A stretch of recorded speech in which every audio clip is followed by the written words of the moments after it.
Shalom semua pemirsa program All by Grace yang berbahagia. Kita bersyukur kita dapat berjumpa kembali dalam episode yang ke-204 dari program All by Grace.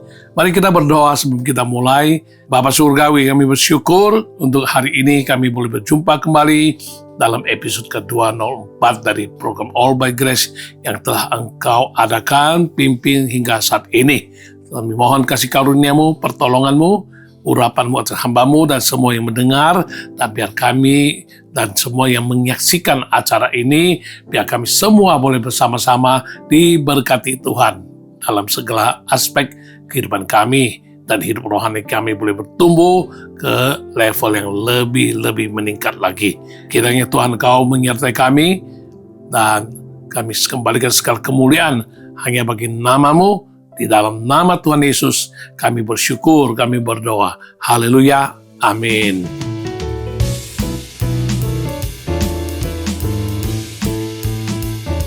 Hari yang terindah ketika ku jumpa dengan Yesus yang menjadi kekasih hatiku. Walau banyak rintangan, jalan yang dihadapkan, kasih-Nya kini jadi kuatku. Di hatiku ada cintanya, di hatiku ku cinta padanya. Ku ingin selalu mendengar suaranya, bertumbuh dalam imanku padanya. Hari yang terindah ketika ku jumpa dengan Yesus yang menjadi kekasih hatiku. Walau banyak rintangan, jalan yang diharapkan, kasih-Nya kini jadi kuatku. Di hatiku ada cintanya, di hatiku ku cinta padanya. Ku ingin selalu mendengar suaranya, bertumbuh dalam imanku padanya,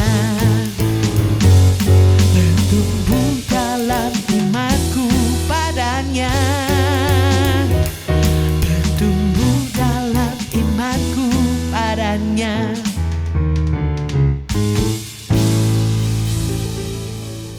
Mencermati kehidupan manusia yang rentan mengalami perubahan dalam berbagai aspek kehidupan, tidak heran kalau kita sering mendengar orang berkata dengan istilah roda kehidupan itu selalu berputar, ada kalanya di atas, ada kalanya di bawah.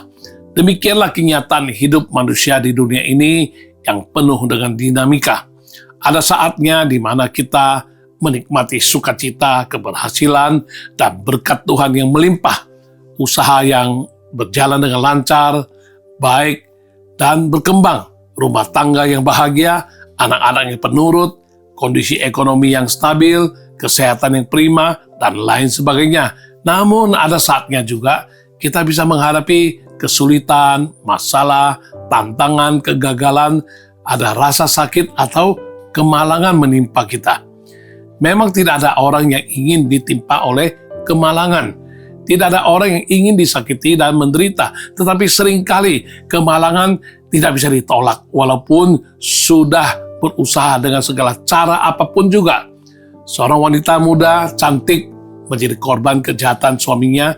Pada suatu hari suaminya sangat emosi, marah, dan tanpa berpikir panjang ia menyiramkan air keras ke wajah istrinya. Dalam sekejap, istrinya merasakan rasa panas yang luar biasa, terbakar, dan wajahnya rusak seketika. Mental wanita tersebut hancur karena menghadapi kenyataan pahit tersebut. Cukup lama wanita itu menyembunyikan diri sampai akhirnya memilih berobat ke rumah sakit karena sudah tidak sanggup lagi menahan sakit. Tim dokter yang melihat wajahnya memutuskan untuk melakukan operasi pada wajah dan tubuhnya sebanyak 17 kali operasi.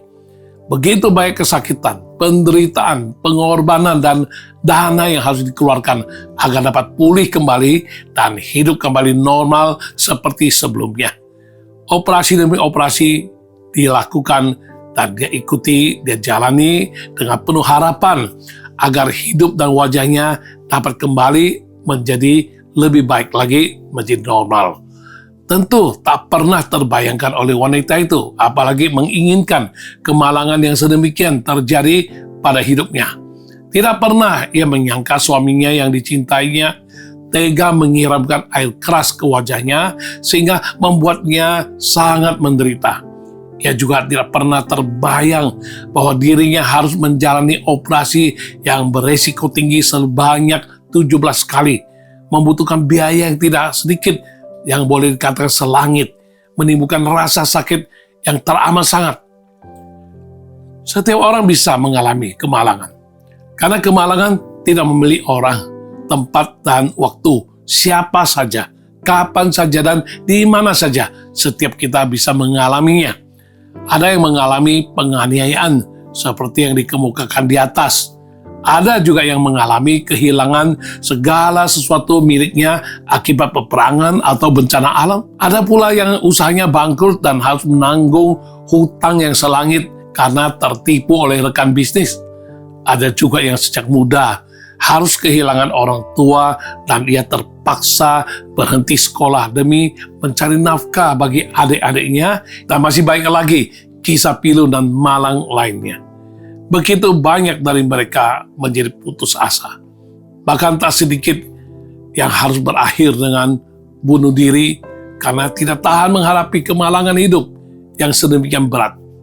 Sesungguhnya kemalangan bukanlah hanya berbicara tentang hal-hal yang tak terduga, tapi kemalangan juga dapat disebabkan oleh manusia itu sendiri sebagai konsekuensi atau akibat dari perbuatan yang dilakukannya. Hal-hal yang seharusnya dapat dihindari, tetapi karena pengambilan keputusan yang kurang tepat dan kurang bijak, berujung kepada bencana dan kemalangan yang akan menimpa. Ada juga kemalangan yang disebabkan oleh karena respons manusia terhadap masalah yang terjadi. Artinya, bagaimana manusia tersebut mengikapi kemalangan itu sendiri. Dalam kenyataan, ada saja orang yang hidupnya penuh dengan masalah dan tantangan, tetapi dia tetap bisa tenang dan bersukacita di tengah-tengah situasi sedemikian itu. Salah satu contohnya adalah Rasul Paulus yang menulis kitab Filipi dengan nuansa sukacita dan pengharapan, walaupun dirinya itu saat itu sedang berada di dalam penjara sebagai tahanan. Ada juga orang yang mungkin masalah yang dihadapi tidaklah terlalu besar, tetapi karena sikapnya yang salah malah memperbesar masalah. Hal seperti itulah yang menyebabkan banyak manusia sulit untuk melihat hari-hari yang baik, menikmati hidup, dan berbahagia. Sebaliknya, hidupnya penuh dengan kepahitan dan tidak memiliki sukacita. Pemazmur menuliskan dalam Mazmur 34 ayat yang ke-19 atau cetakan yang lain berkata ayat 20, kemalangan orang benar banyak, tetapi Tuhan melepaskan dia dari semuanya. Ayat tersebut menyatakan bahwa kemalangan bisa menimpa siapa saja, termasuk orang benar, seperti yang dialami oleh Ayub, Yusuf, dan beberapa tokoh Alkitab lainnya. Namun Tuhan berjanji bahwa kita tetap bisa memiliki damai dan sukacita oleh karena Tuhan berjanji untuk menyertai dan memampukan kita senantiasa. Kemalangan itu tidak seharusnya menghancurkan hidup.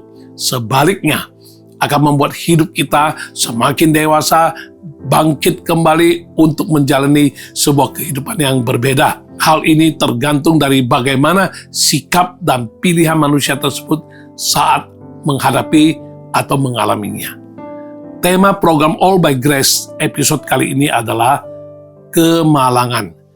Kiranya melalui pembahasan tema, kita dapat semakin mengerti apa yang bisa berpotensi menyebabkan kemalangan dalam kehidupan dan apa yang harus dilakukan agar kita bisa menang atas kemalangan yang terjadi. Mari kita belajar bersama alasan mengapa bisa mengalami kemalangan. Antara lain, 1. Tanpa disadari, menyimpan sakit hati, kebencian, dan dendam. Sangat berbahaya bila seseorang terus menyimpan sakit hati, kebencian, dan dendam. Karena jika tidak menyadari bahwa dirinya sedang sakit hati, membenci, dan menyimpan dendam, sulit baginya untuk menjalani hari-hari yang baik dan bahagia dalam kehidupan sekarang maupun hari-hari mendatang. Apalagi untuk mencapai hidup yang dapat menjadi berkat bagi sesama. Orang yang tanpa sadar menyimpan sakit hati, kebencian, dan dendam akan mudah terkena yang namanya trigger, terpicu emosinya untuk marah dan bisa berakibat sakit hati lebih dalam lagi, membenci sesama, sulit mengampuni, bahkan cenderung mendendam dengan sesama. Tak heran kehidupannya rentan mengalami kemalangan. Orang yang demikian tiada hari tanpa kemalangan hanya karena memilih untuk tidak mengampuni kesalahan orang lain dan mengasihi sesama. Justru dia memilih untuk sakit hati dan sakit hatilah dia. Sesungguhnya kita sedang menjalani kehidupan di dalam dunia yang sudah tidak sempurna lagi, yang sudah dikuasai oleh si jahat, termasuk manusia keturunan Adam dan Hawa yang mewarisi dosa asal. Selain itu, semua manusia diciptakan secara spesifik dan unik, sehingga tidak ada yang sama persis sekalipun terlahir kembar. Setiap orang memiliki karakter atau sifat yang berbeda, sehingga dengan adanya perbedaan inilah manusia bisa berselisih paham. Padahal perbedaan merupakan hal yang indah, karena sekalipun ada perbedaan, tetap saja mungkin terciptanya persatuan itu. Tapi sayangnya, natur manusia yang egois, sehingga setiap orang menuntut agar keinginannya harus terpenuhi, maunya menang, dan bila keinginannya tidak terpenuhi, maka cenderung menjadi tersinggung, marah, benci, dan sakit hati.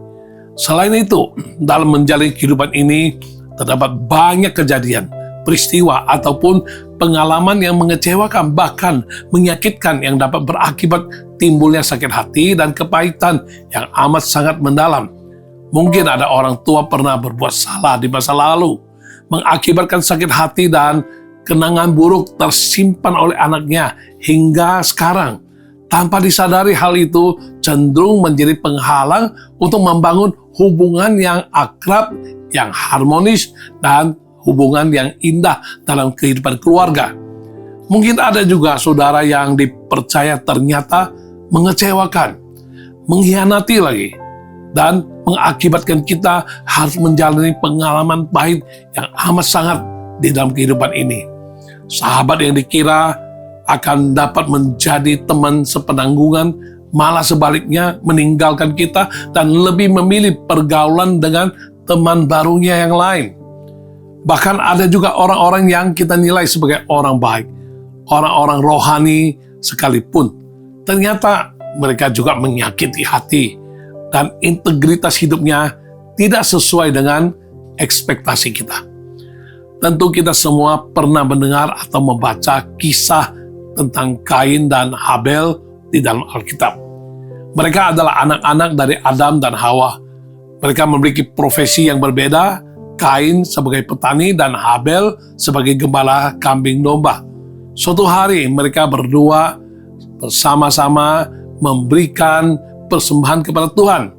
Kisahnya tercatat dalam Kejadian pasal 4 ayat ketiga hingga ke-7. Setelah beberapa waktu lamanya, maka Kain mempersembahkan sebagian dari hasil tanah itu kepada Tuhan sebagai korban persembahan. Habel juga mempersembahkan korban persembahan dari anak sulung kambing dombanya, yakni lemak-lemaknya. Maka Tuhan mengindahkan Habel dan korban persembahannya itu. Tetapi Kain dan korban persembahannya tidak diindahkannya. Lalu hati Kain menjadi sangat panas dan mukanya muram. Firman Tuhan kepada Kain, "Mengapa hatimu panas dan mukamu muram? Apakah mukamu tidak akan berseri jika engkau berbuat baik? Tetapi jika engkau tidak berbuat baik, dosa sudah mengintip di depan pintu. Ia sangat menggoda engkau, tetapi engkau harus berkuasa atasnya." Kain merasa panas hati, sakit hati, karena Tuhan lebih memilih persembahan Habel. Ketimbang ia mencari tahu mengapa persembahan Habel yang diterima Tuhan, Kain malah menjadi tersinggung, marah, dan sakit hati. Tuhan yang mengasihi Kain sempat mengingatkannya untuk jaga hati, karena dengan sakit hati ia membuka pintu bagi dosa untuk merangsek masuk ke dalam hidupnya. Sayangnya Kain memilih untuk melampiaskan kemarahan dan sakit hatinya dan berujung pada membunuh adiknya sendiri. Seolah-olah dengan demikian dendamnya dapat terbalaskan. Sebagai akibat dari dosa yang dilakukannya, Kain mengalami kemalangan yang menimpa kehidupannya sebagaimana yang tercatat di dalam Kejadian pasal 4 ayat 10 hingga 12 berkata, firman-Nya, "Apakah yang telah kau perbuat ini? Darah adikmu itu berteriak kepadaku dari tanah. Maka sekarang terkutuklah engkau, terbuang jauh dari tanah yang mengangakan mulutnya untuk menerima darah adikmu itu dari tanganmu. Apabila engkau mengusahakan tanah itu, maka tanah itu tidak akan memberikan hasil sepenuhnya lagi kepadamu. Engkau menjadi seorang pelarian dan mengembara di bumi." Kemalangan yang menimpa Kain adalah akibat dari perbuatannya sendiri yang memilih untuk mempertahankan sakit hati, kemarahan, dan rasa dendam. Seandainya Kain tidak bersikap dan berbuat demikian, jalan cerita kehidupannya pasti amat sangat berbeda. Dalam realita, kita semua pasti pernah terluka. Mungkin karena perkataan orang atau perlakuan yang tidak adil, atau dikhianati oleh orang-orang yang kita percaya. Yang menjadi masalah bukan sakit hatinya itu, karena kapan saja kejadian dalam bentuk apapun yang tidak diinginkan bisa saja menimpa kita dan mengakibatkan sakit hati. Namun yang jauh lebih penting adalah bagaimana respons kita terhadap sakit hati itu. Daud, raja orang Israel yang termasyhur itu, pernah hampir saja melampiaskan sakit hatinya yang bisa menimbulkan bencana besar. Kejadiannya adalah ketika Daud dan pengikutnya sudah berbuat baik terhadap seorang pria yang bernama Nabal dengan membantunya menjaga keamanan ternaknya. Daud hanya meminta beberapa hal dari Nabal yang dianggapnya lumrah sebagai imbalan. Namun Nabal malah mengolok-olok Daud, bahkan mempermalukan para pengikut Daud yang menemuinya. Daud menjadi marah dan bersiap untuk menghabisi nyawa Nabal, seperti yang tertulis dalam 1 Samuel pasal 25 ayat 21 dan ayat 22. Daud tadinya telah berkata, "Sia-sialah aku melindungi segala kepunyaan orang ini di padang gurun, sehingga tidak ada sesuatu pun yang hilang dari segala kepunyaannya. Ia membalas kebaikanku dengan kejahatan. Beginilah kiranya Allah menghukum Daud, bahkan lebih lagi daripada itu, jika ku tinggalkan hidup sampai pagi seorang laki-laki saja pun dari semua yang ada padanya." Namun bersyukurlah pada saat itu ada Abigail, istri dari Nabal, seorang perempuan yang bijak. Abigail tahu suaminya itu memang orangnya bebal, sehingga ia tidak memihak dan membela suaminya. Ia berusaha meredam emosi Daud agar tidak bertindak bodoh, gegara, sakit hati. Akhirnya, Daud pun mengurungkan niatnya. Sungguh tak bisa dibayangkan bagaimana jalan cerita Daud selanjutnya jika didapati dirinya tidak bisa mengendalikan diri, mengendalikan emosi sebelum menjabat sebagai seorang raja secara resmi. Coba bayangkan berapa banyak kemalangan terjadi hanya karena emosi yang tak terkendali. Berapa banyak nyawa yang melayang. Berapa banyak orang yang terdampak. Berapa banyak orang yang akhirnya menolak untuk mengenal Tuhan karena sikap orang Kristen yang tak terkendali emosi dan amarahnya. Pernah terjadi pada seorang pengusaha yang sakit hati dengan teman dekatnya yang sama-sama berdagang dalam bidang pakaian jadi. Teman dekatnya itu mencemarkan nama baiknya dengan tuduhan meniru produk pakaian jadi yang dijualnya. Padahal kenyataannya tidaklah demikian. Pengusaha itu tidak bisa terima, yang menjadi kesal, marah, dan sakit hati. Tanpa disadari, selama menyimpan perasaan kesal, marah, dan sakit hati terhadap temannya, kemalangan menimpanya, sehingga omset dagangan di tokonya itu menurun dengan drastis selama masa ketegangan itu terjadi. Suatu hari, pengusaha ini sedang berkabung atas meninggalnya ibunya. Dalam masa perkabungan itu, teman dekatnya itu datang melayat, menyatakan turut bersimpati, dan ketika itulah mereka berdua saling berbaikan, saling memaafkan. Pengusaha itu pun diingatkan Tuhan untuk mengampuni, mengasihi akan teman baiknya itu, dan melihat sisi baiknya dari temannya tersebut. Singkat cerita, sejak pengusaha ini melepaskan pengampunan, mengasihi, dan tidak lagi mempertahankan rasa kesal, marah, dan sakit hati, sebaliknya ia terus menyatakan kasih kepada temannya. Seketika itu juga kemalangan pun meninggalkannya, sehingga omset dagangan di tokonya kembali naik, bahkan melampaui pada hari-hari sebelumnya. Terkesan seperti aneh, tetapi ini adalah kenyataan sesungguhnya. Marah, kesal, sakit hati yang tersimpan dalam hati tanpa disadari dapat mengakibatkan kemalangan. Tetapi ketika ia legowo untuk memaafkan dan mengasihi, maka kemalangan pun meninggalkannya, sehingga omset dagangan di tokonya naik kembali, bahkan melampaui dari hari-hari sebelumnya.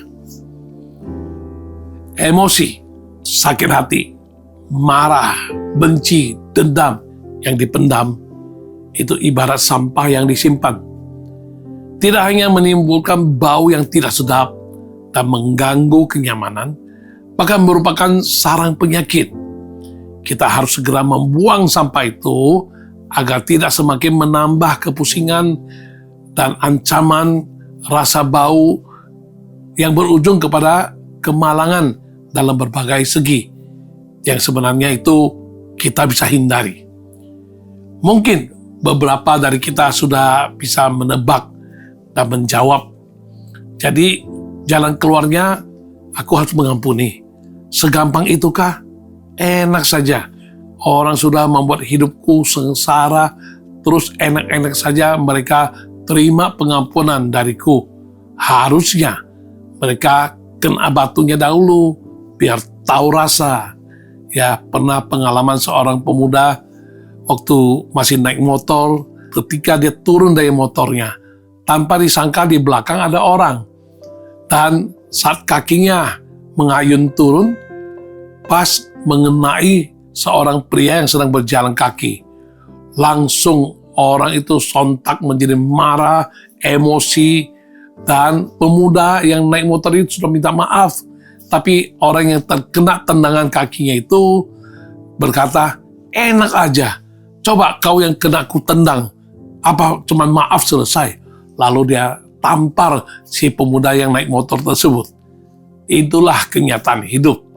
Ya, namun kita sebagai anak Tuhan, kita harus tampil beda. Jangan kita bilang enak saja kita ampunin dia, maafin dia.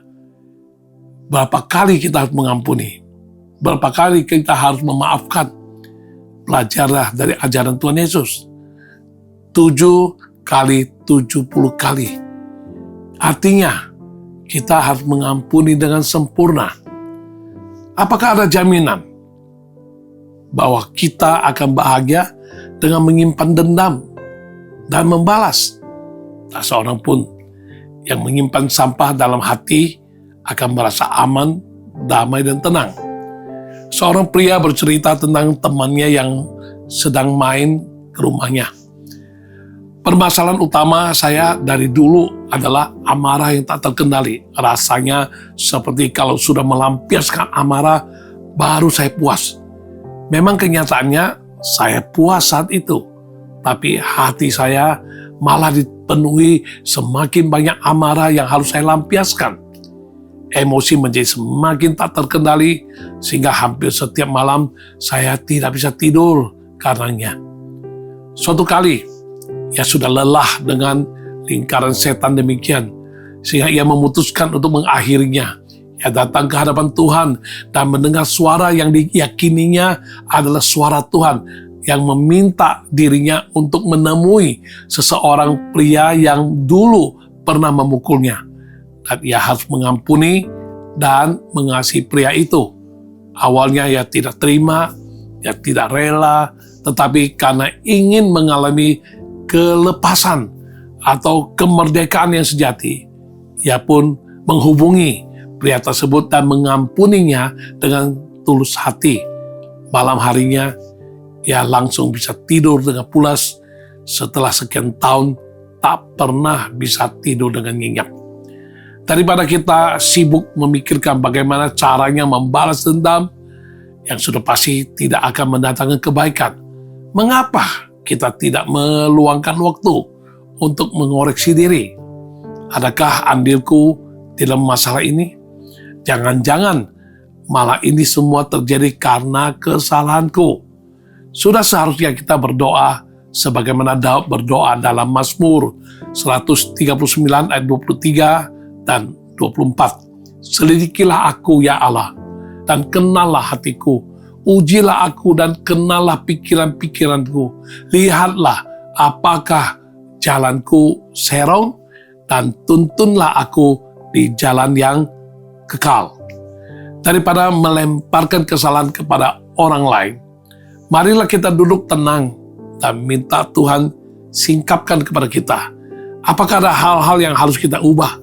Misalnya, tersimpan sakit hati, benci, dendam dengan seseorang yang menurut hemat kita karena perbuatannya mengakibatkan kebangkrutan usaha kita. Coba kita kilas balik. Mungkin saja Tuhan sudah pernah mengingatkan kita untuk tidak bekerja sama dengan orang tersebut. Atau Tuhan berpesan melalui cara yang Tuhan atur dengan baik agar kita berhati-hati. Jangan menyerahkan segala sesuatu langsung kepada orang itu. Jika memang demikian, sebagai hasil koreksi diri, ya kita datang pada Tuhan dan akuilah, benar juga Tuhan, ini salahku, ini karena pilihanku yang tidak tepat. Maka belajarlah dari kesalahan dan pengalaman, agar ke depannya jangan terulang lagi. Ingatlah, kita dan semua orang, tidak ada yang luput dari kesalahan, dan Tuhan sudah mengampuni kesalahan kita. Seperti yang dinasihatkan Paulus di dalam Kolose pasal 3 ayat 13, sabarlah kamu seorang terhadap yang lain, dan ampunilah seorang akan yang lain apabila yang seorang menaruh dendam terhadap yang lain. Sama seperti Tuhan telah mengampuni kamu, kamu perbuat jugalah demikian. Oleh sebab itu, marilah kita sadari untuk saling mengampuni dan saling mengasihi. Karena kita pun tak lepas dari kesalahan. Mungkin saja tanpa kita sadari, kita malah sudah menjadi penyebab kemalangan bagi orang lain karena keputusan kita yang salah. Dan kita butuh kasih karunia serta pengampunan yang sama juga dari Tuhan. Buanglah perasaan marah, sakit hati, dan dendam, karena itu tidak akan mendatangkan kebaikan bagi kita. Yang ada malah menambah duka cita dan kemalangan yang berakibat sulit bagi kita untuk melihat hari-hari yang baik. Jikalau kita bisa menyatakan bahwa kita mau mengasihi Tuhan kembali, Maka salah satu tandanya ialah kita melakukan segala perintah Tuhan. Apa yang katakan Tuhan Yesus pada kita, kita lakukan. Ampunilah musuhmu. Berdoalah bagi orang yang menganiaya kamu. Coba kalau kita terus menyimpan kesalahan orang, kita sakit hati, kita dendam, kita ingin membalas. Jangan. Kita harus melepaskan pengampunan dan kita mengasihi mereka sehingga kita boleh terlepas merdeka, bukan sebagai seorang tahanan karena sikap dan perilaku kita, apa yang terpendam di hati telah mengurung kita dan kemalangan akan banyak menimpa kita. Kiranya kasih Kristus memenuhi hati kita sehingga kasih itu meluap keluar dari kehidupan kita agar banyak orang dapat juga mengalami kasih Yesus yang begitu besar itu. Katakan pada Tuhan Yesus, aku mau cinta kepadamu, aku mau cinta Yesus selamanya.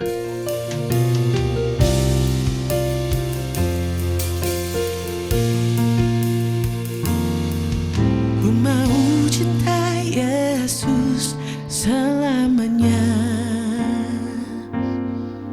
Ku mau cinta Yesus selamanya. Meskipun badai silih berganti dalam hidupku, ku tetap cinta Yesus selamanya. Ku mau cinta Yesus selamanya. Ku mau cinta Yesus selamanya. Meskipun badai silih berganti dalam hidupku, ku tetap cinta Yesus selamanya. Ya Aba, Bapa, ini aku anakmu, layakkanlah seluruh hidupku. Ya Aba, Bapa, ini aku anakmu, pakailah sesuai dengan rencanamu. Ku mau cinta Yesus selamanya. Ku mau cinta Yesus selamanya. Meskipun badai silih berganti dalam hidupku, ku tetap cinta Yesus selamanya. Ya Aba, Bapa, ini aku anakmu, layakkanlah seluruh hidupku. Ya Aba, Bapa, ini aku anakmu, pakailah sesuai dengan rencanamu. Ya Aba, Bapa, ini aku anakmu, layakkanlah seluruh hidupku.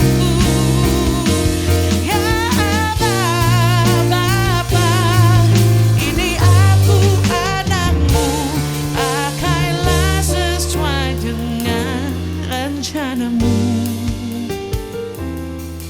Pakailah sesuai dengan rencanamu. Pakailah sesuai dengan rencanamu.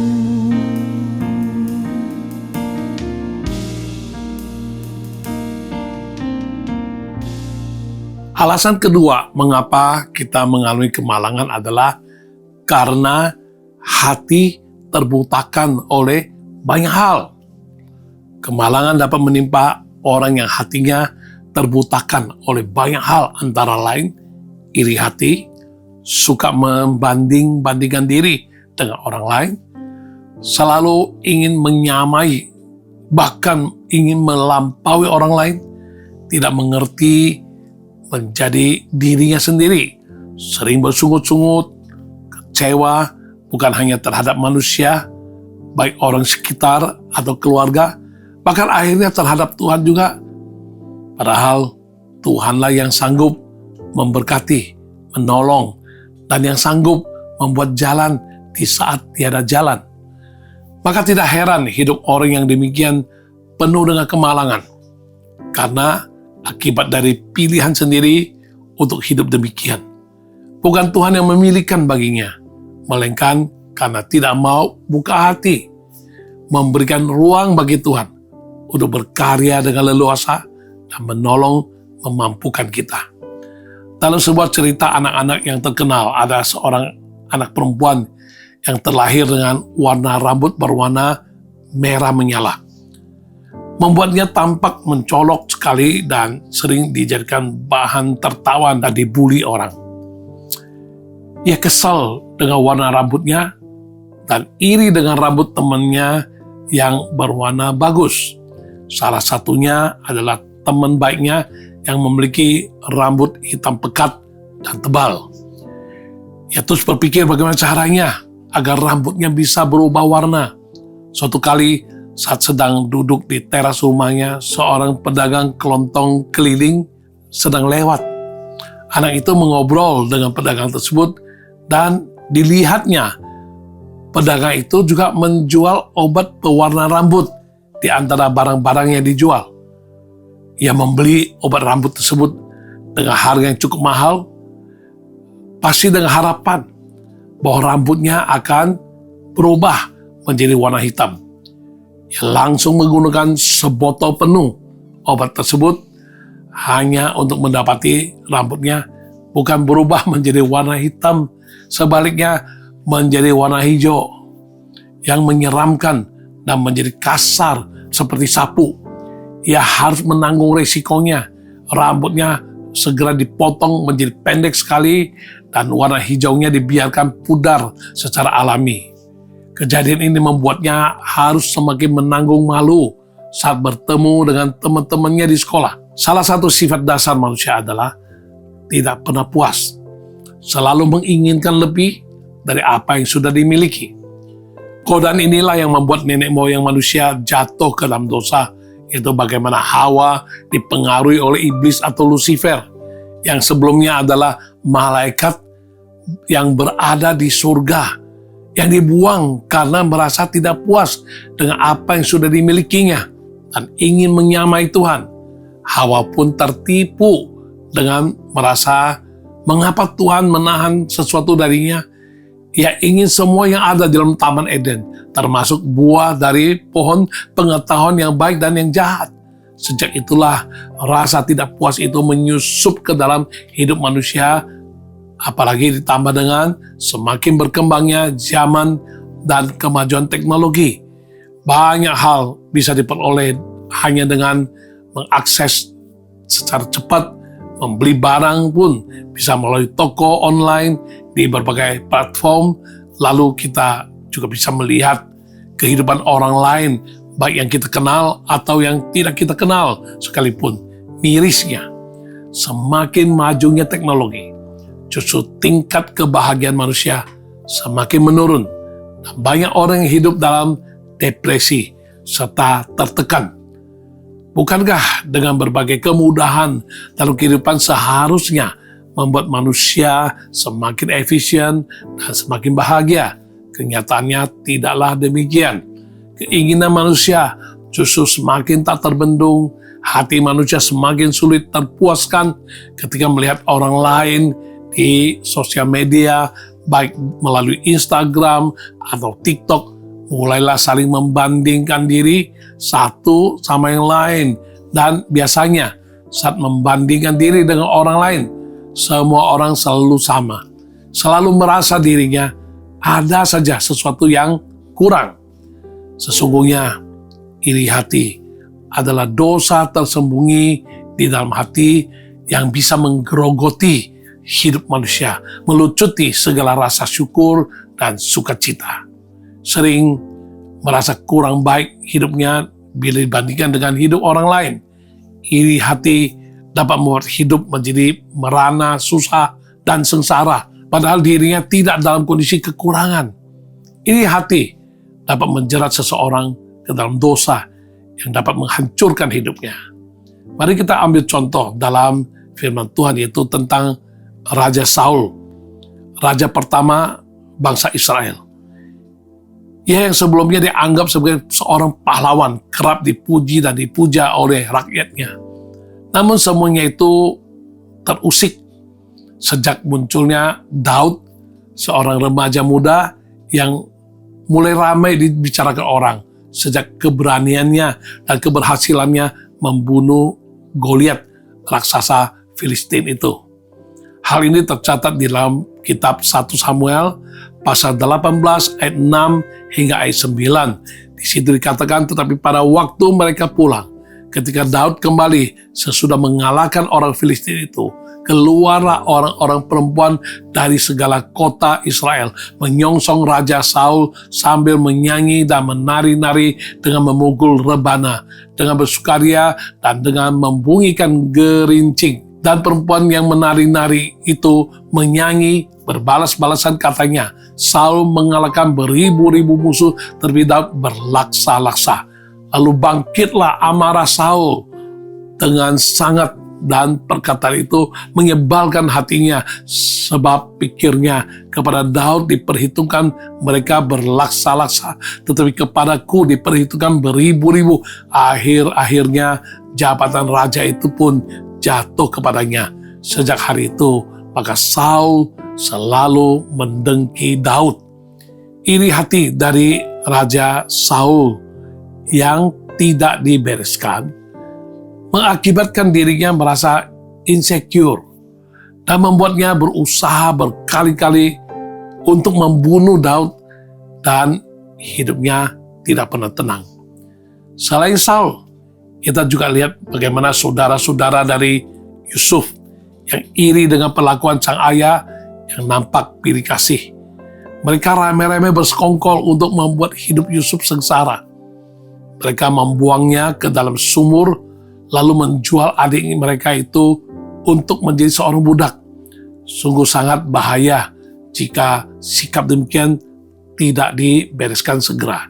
Benarlah apa kata Yakobus di dalam Yakobus pasal 3 ayat 16, sebab di mana ada iri hati dan mementingkan diri sendiri, di situ ada kekacauan dan segala macam perbuatan jahat.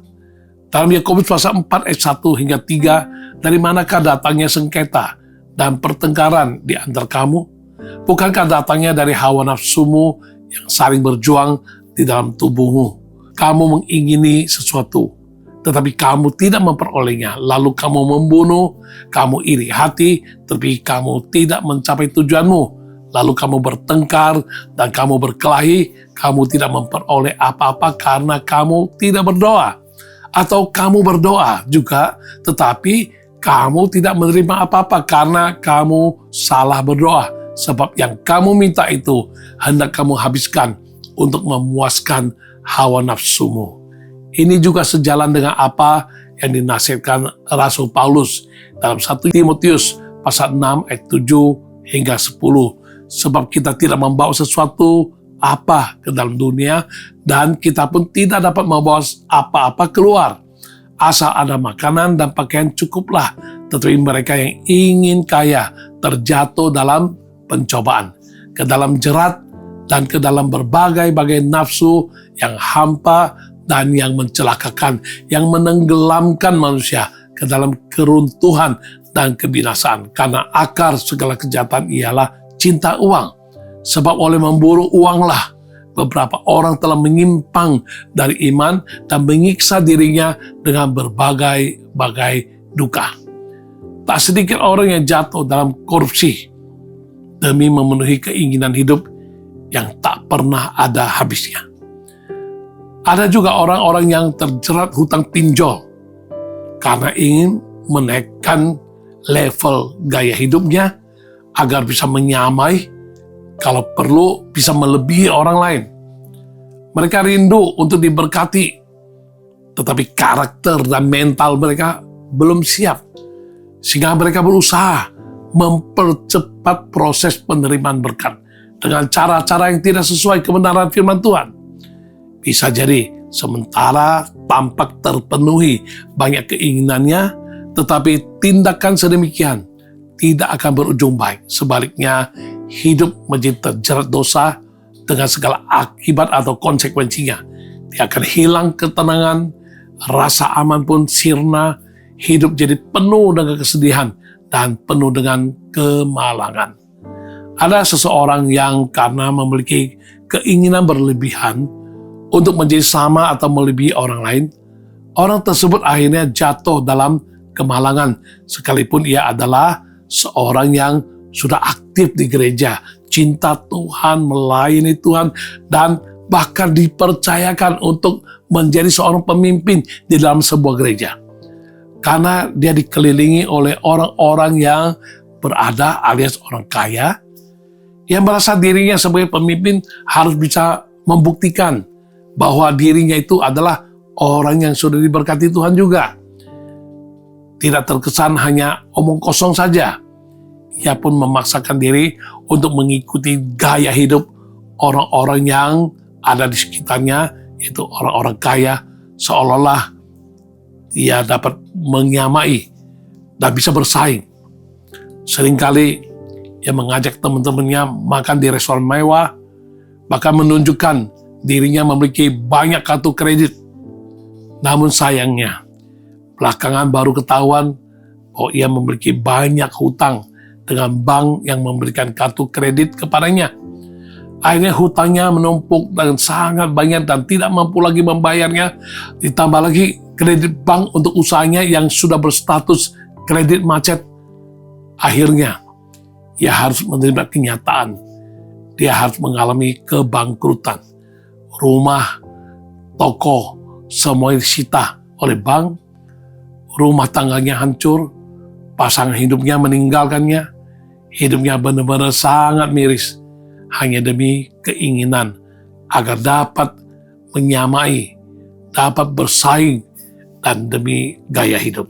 Ada juga sepasang suami istri yang awalnya hidup benar, rajin beribadah, akan melayani Tuhan dengan setia. Namun sekali lagi, karena terbutakan oleh banyak hal, memiliki banyak keinginan, perlahan tapi pasti, segala cara dihalalkan mereka untuk bisa memenuhi ambisi pribadi. Mereka berusaha mendapatkan kredit bank, tapi dengan cara yang tidak benar, dengan alasan membeli aset dan mengembangkan usaha. Padahal pemimpin rohaninya sudah menasihatkan agar mereka hati-hati, waspada. Kalau memang belum waktunya, jangan terlalu dipaksakan. Andalkanlah Tuhan, bila waktunya tiba, Tuhan pasti akan mencurahkan berkat-Nya. Namun mereka sudah terbutakan oleh banyak keinginan, khususnya ingin segera menjadi orang kaya.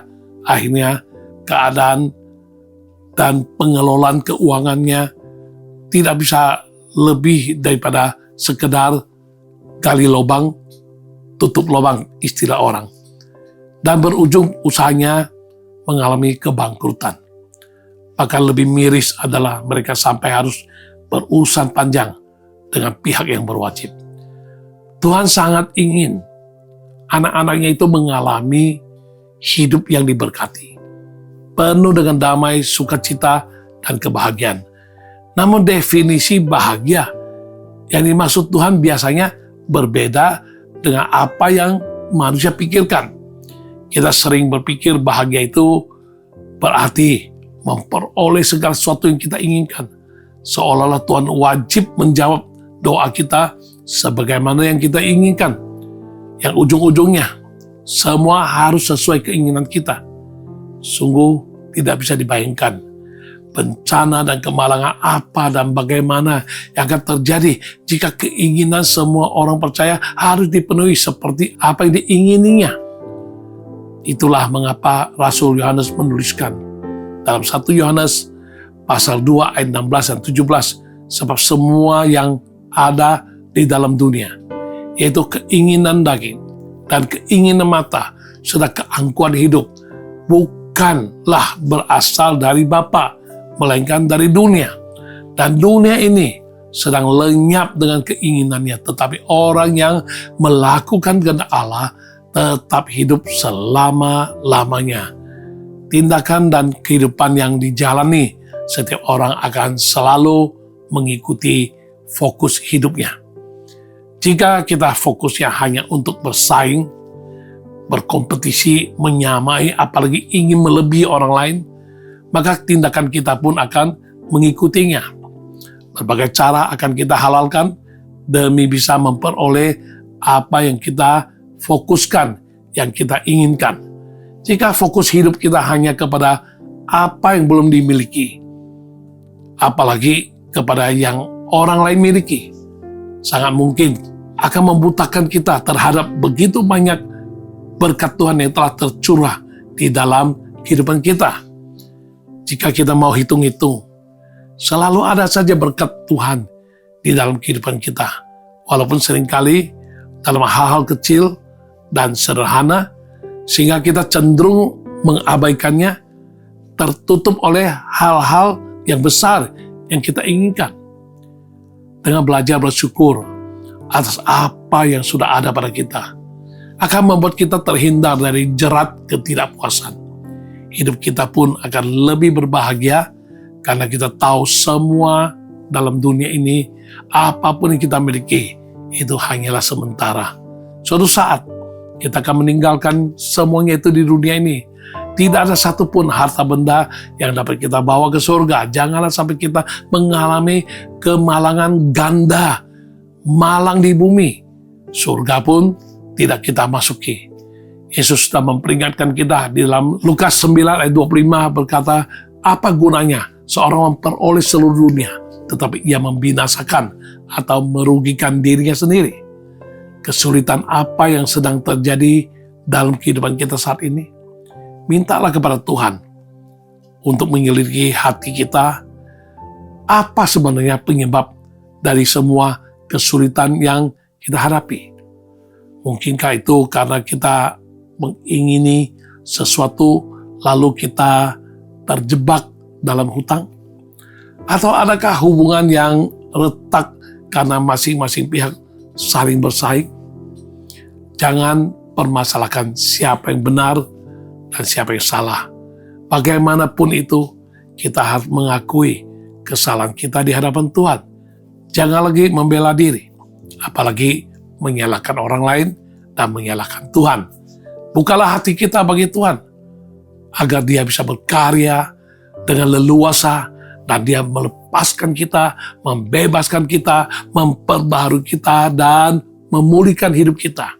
Percayalah, Tuhan sanggup untuk menolong dan membebaskan kita agar bisa mengalami sebuah kehidupan yang benar-benar hidup, bahagia, penuh dengan sukacita dan damai sejahtera. Dan kita pun bisa menjadi orang yang diberkati dengan amat sangat dan dapat menjadi berkat bagi hidup banyak orang dan memuliakan nama Tuhan. Dalam dunia apapun bisa terjadi. Kemalangan bisa saja terjadi pada banyak orang, mungkin juga kepada kita. Namun kita tahu dan kita percaya janji Tuhan. Melalui pemazmur dikatakan, walau 1000 orang rebah di sisiku, hal itu tidak akan menimpa aku. Kiranya Tuhan menyempurnakan, memberkati kita dengan apa yang sudah diwahyukan dan telah disampaikan. Sehingga kita bukan hanya sekedar mendengar, mari kita renungkan dengan baik. Kenapa kita sedang dalam kemalangan? Penyebabnya apa? Apakah karena sakit hati, dendam, kesal, marah, dan tidak mengampuni? Ataukah karena kita terbutakan hati kita oleh terlalu banyak hal-hal dalam dunia ini? Antara lain karena kita sakit hati, iri hati, kecewa, dan ingin menyaingi orang, membanding-bandingkan diri, tidak tahu bersyukur, malah bersungut-sungut. Dan kita harus lihat segala berkat yang Tuhan curahkan bagi hidup kita. Nyatakan syukur pada Tuhan. Jangan terus kita melihat orang lain dengan kepunyaannya yang belum kita miliki. Tapi lihatlah apa yang sudah kita miliki, bersyukurlah atasnya, dan merasa puas untuk semua pimpinan Tuhan atas hidup kita.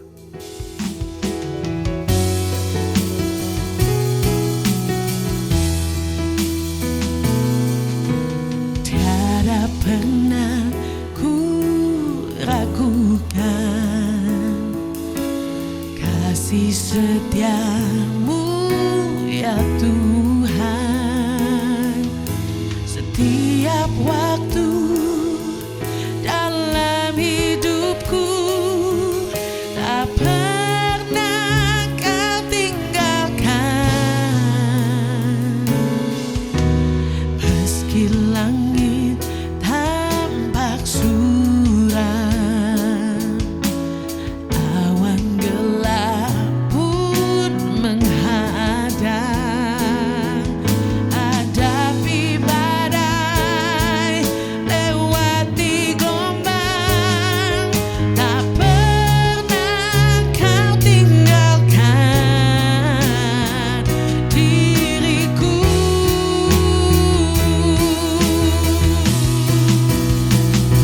Walau seribu rebah di sisiku, kau tetaplah Allah penolongku. Walau 10.000 rebah di kananku, takkan ku goyah sebab Yesus sertaku. Walau 1000 rebah di sisiku, kau tetaplah Allah penolongku. Walau 10.000 rebah di kananku, takkan ku goyah sebab Yesus sertaku. Takkan ku goyah sebab Yesus sertaku.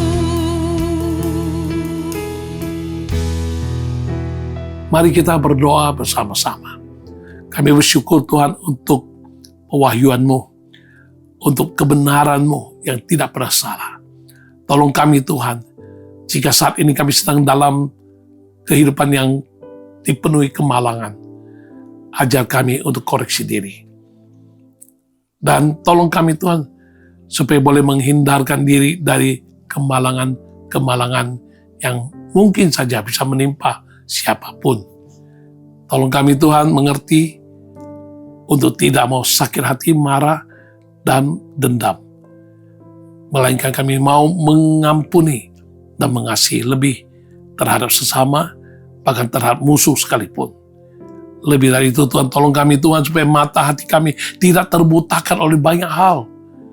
Jangan sampai kami iri hati dan hidup selalu membandingkan diri dengan orang lain.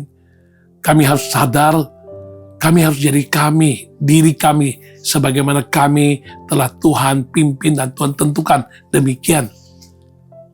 Dan tolong kami Tuhan, supaya jangan lagi bersungut-sungut. Kami harus merasa puas dan bersyukur untuk semua apa yang telah Engkau beri. Dan jangan kami mengharapkan terus ingin menyamai, apalagi menyaingi apa yang dimiliki orang lain. Toh kami tahu, semua dalam hidup ini adalah sementara. Jika kami memiliki semuanya, itu pun tidak akan menambahi umur hidup kami. Dan kebahagiaan kami bukan karena memiliki segala sesuatu yang bersifat materi dan duniawi. Tapi kami memiliki Engkau Tuhan, sumber berkat, sumber segala sesuatu.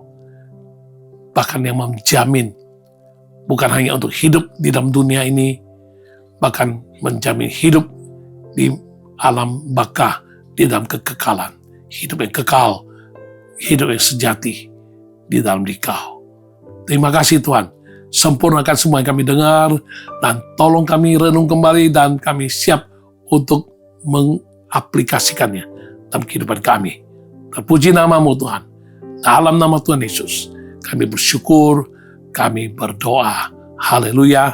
Amin. Haleluya. Mari saat ini saya berdoa syafaat bagi Anda sekalian. Pertama saya doakan untuk Anda yang sedang sakit tenggorokan. Baik itu karena ada amandel atau apapun juga. Bahkan dokter mengatakan harus operasi dan lain sebagainya.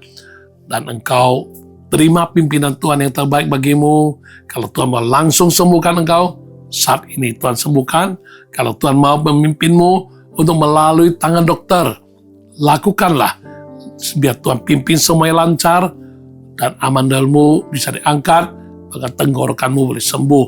Taruh dua tanganmu di atas batang lehermu, tenggorokanmu, dalam nama Yesus.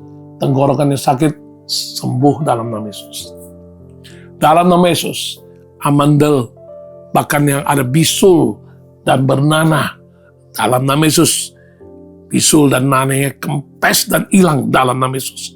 Dan dalam nama Yesus berhenti saat ini juga sakit tenggorokan pada leher dan tidak akan berakibat buruk bagi seluruh kesehatan.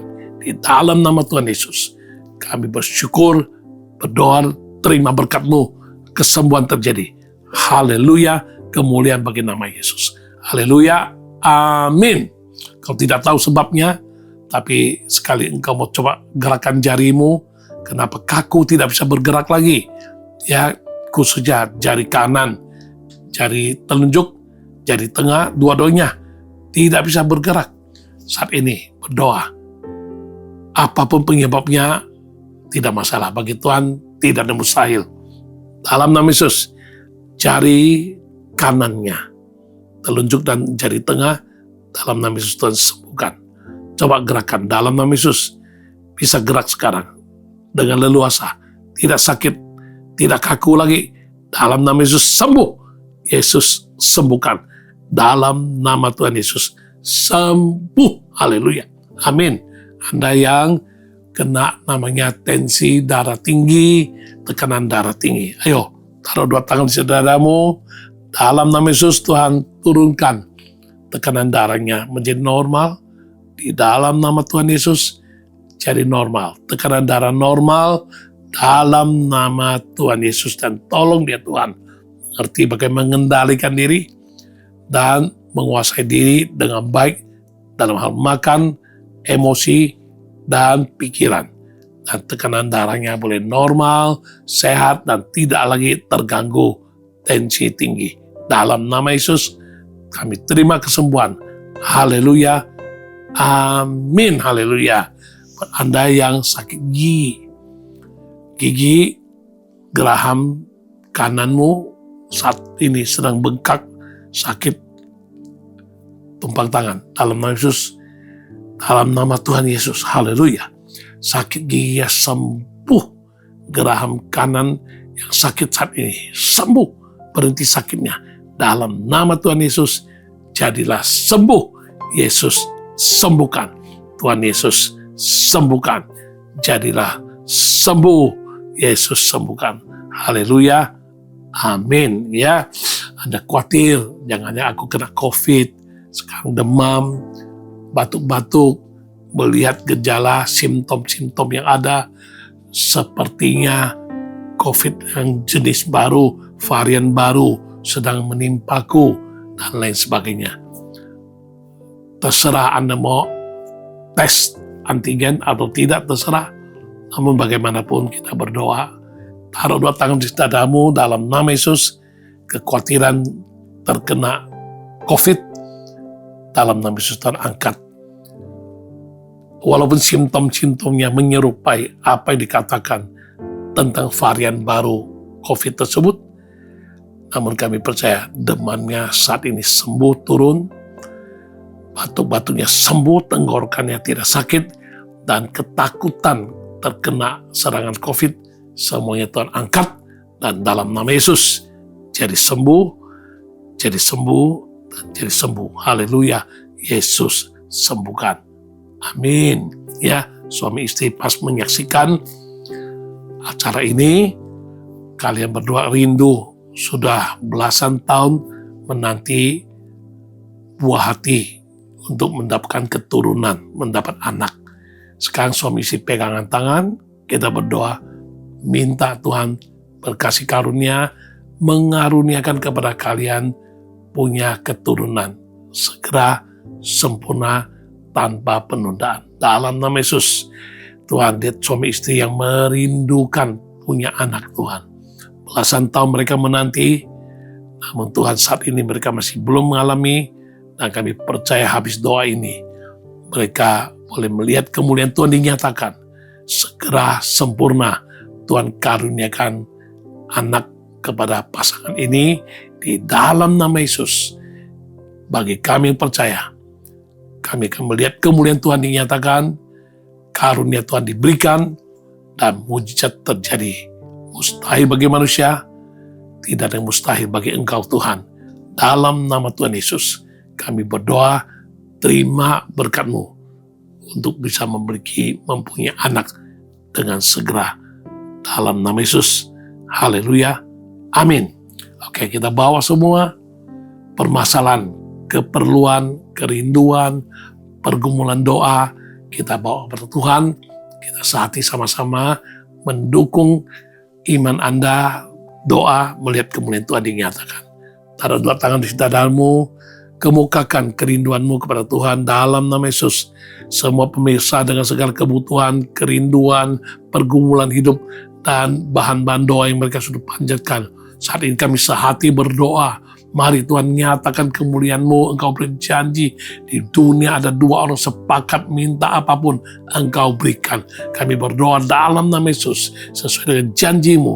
Bila kami percaya, kami akan melihat kemuliaan Allah dinyatakan di dalam nama Tuhan Yesus. Kami terima Tuhan jawaban doa yang nyata, dan boleh kami terima jawaban doa yang penuh dengan mujizat, satu persatu dijawab oleh-Mu di dalam nama Tuhan Yesus. Kemuliaan bagi nama-Mu Tuhan.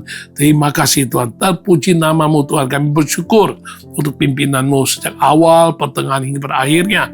Kami sudah ikuti program All by Grace episode ke-204 ini. Kami akan akhiri dengan ucapan syukur, dan kami kembalikan segala kemuliaan hanya bagi nama Tuhan Yesus. Dan akhirnya Tuhan, kami siap buka hati, kami buka tangan, kami terima berkat-Mu. Kiranya kemurahan dan kasih setia Allah Bapa akan melingkupi kami semua sebagai berkat Tuhan. Damai sejahtera dari Tuhan Yesus sesuai dengan janjinya akan masuk dalam relung hati kami, dan dapat kami alami, dapat kami nikmati. Lebih dari itu Tuhan, kuasa Roh Kudus yang akan membangkitkan iman, mewahyukan kebenaran, bahkan memimpin kami masuk dalam alam supernatural, mujizat mewarnai kehidupan kami. Itu semua kami menjadi berkat bagi kami, mewarnai kehidupan kami mulai saat ini sampai Maranatha, sampai Tuhan Yesus datang kedua kalinya. Kami semua percaya dalam nama Tuhan Yesus, kami telah terima berkat-Mu, dan kami katakan dengan sehati, amin, haleluya. Dengan demikian, kita akhiri perjumpaan kita kali ini. Berjumpa kembali dalam Jumat mendatang dari episode ke-205 program All by Grace. Tuhan Yesus memberkati Anda sekalian. Dan jangan lupa share link dari All by Grace ini kepada sanak saudara kita, supaya makin banyak sanak saudara dan teman dan umat percaya boleh diberkati Tuhan dengan siraman rohani ini. Shalom, Tuhan Yesus memberkati. Amin. Allah